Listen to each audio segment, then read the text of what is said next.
Sometimes heresy is subterfuge. It is secrets, it is lies, it is deceit. Other times it can be overt, strong, pronounced. Often the first leads to the second. That is frankly above my pay grade. Heresy?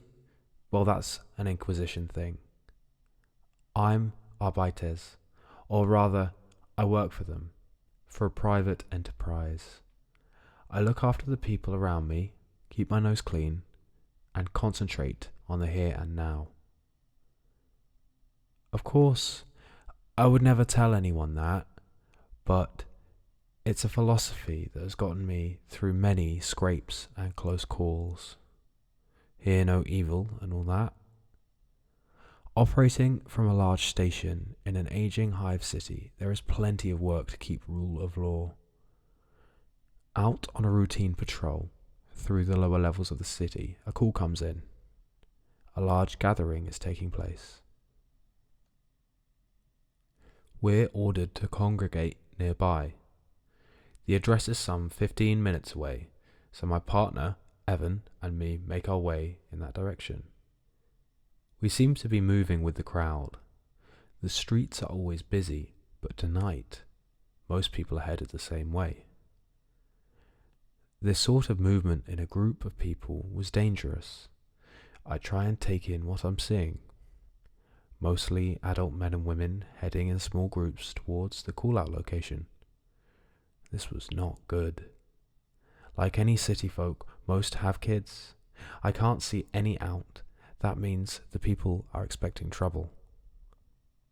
The problems stemmed from a few local boys with fragile egos and hormones. They got hauled away for it. Probably still stewing in cells, I would have thought. The people here don't mind us policing visitors, but get a little agitated when we arrest their own. Myself and my partner are wearing civvy clothes, as most of us private lot do. Protective gear on under long covering clothes. Many of us carry handguns as a precaution, as well as some small armament intended to subdue. I carry a short cattle prod-like device, as well as a regulated firearm, an auto pistol, useful in a pinch. Almost at the congregation spot, I've clocked a few other private police.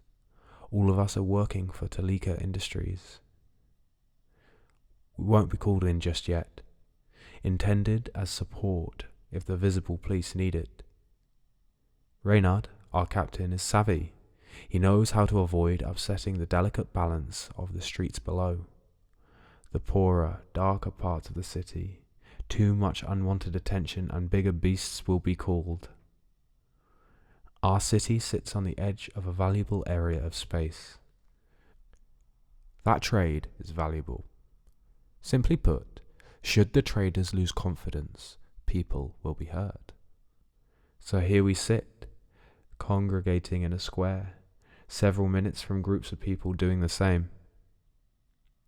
There are several hundred of us now in the square, most standing in pairs.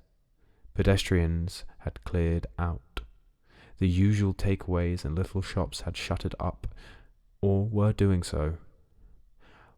Whilst you may not be able to pick people like me out of a crowd, when we are the crowd, it is obvious. I see hands raising to gruff faces, answering Vox communicators. I already knew what this meant. Reaching into a deep pocket, past some other knickknacks, I drew a mobile comms device. Switching it on and placing it to my ear, fastening it. I could hear white static, then a familiar male robotic voice breaks through. Calling all teams. On my mark, move to support law enforcement. Non-lethal measures authorized. Were it not for the air of authority, you would look to us and see a militia, not agents of the Imperium. Drawing our variety of crude instruments saw to that. A minute passes. The usual hum of the city around us was quietening. Lit up by the bright lights above us, lamps and wires, The order came through. We moved in a crowd, lacking uniformity. We trudged through the streets, occasionally pushing and shoving passers-by aside. They are ordered to take cover. The roar of the crowd ahead of us was starting to break the city sounds, fracturing the organized chaos with single-minded will. I wasn't sure why they were gathered, but it became obvious once we breached the scene. Reaching the line of uniformed enforcement, we stood behind, at least doubling their number. Ahead of us are the uniformed officers, but further down the street, the large crowd. They are facing forward, away from the police, towards a large metal sculpture of the unnamed soldier. Their eyes are on several figures beneath it. 3 men in total, 2 stood behind one man, orating viciously into a microphone. The crowd were in awe at his words, which I couldn't quite make out, aside from the odd inflammatory phrase. Not his judgment to pass. They've taken our kids. With each phrase, the crowd is being riled up a little more. This was clearly about those local boys. But as with all things, it was not the initial sin, but the attempt to cover up and wash over it that would cause trouble. A point which would become evident. The orator began to gesture his arms towards us law enforcement, the heat in his voice drawing the crowd our way. We saw protectors in ourselves, keepers of the peace. They saw oppressors, murderers, and bullies. The crowd began to say as much. Cries of anger and insults were hurled our way. A few bottles and stones began to lead more. The crowd had bubbled over from passive listening and response to anger, as the man guided their attention just as surely as their bottles and stones we brandished back, readying for a fight. The first few protesters had armed themselves and were coming our way, intending to drive us back with planks of wood and metal rebar. The uniformed police stood their ground, not to be intimidated. I had seen this before. I knew how it went. Rioters sparred with police for a while, then we pushed them back, broke them up. As I was stoically thinking, several things happened in close succession. Firstly, and most importantly, the man speaking burst into violent chunks of gore.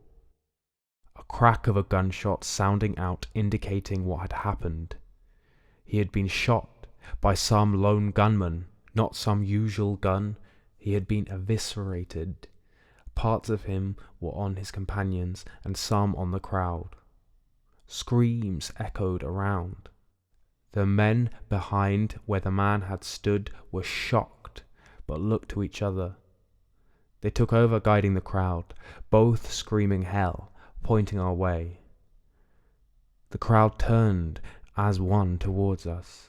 Seeing us as the authority that killed their speaker, they began to charge. The calming robotic voice echoed through my vox.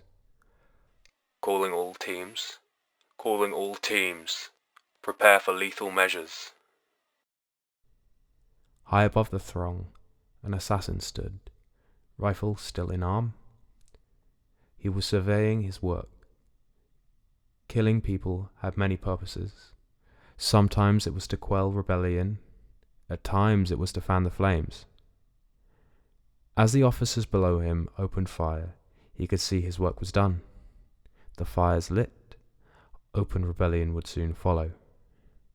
A call to arms for both the wolves of the Imperium and their counterparts, those who work away in the darkness. Into the jaws of war the fragile city descends, at the behest of some dark force. There would be no more peace in Krasta III.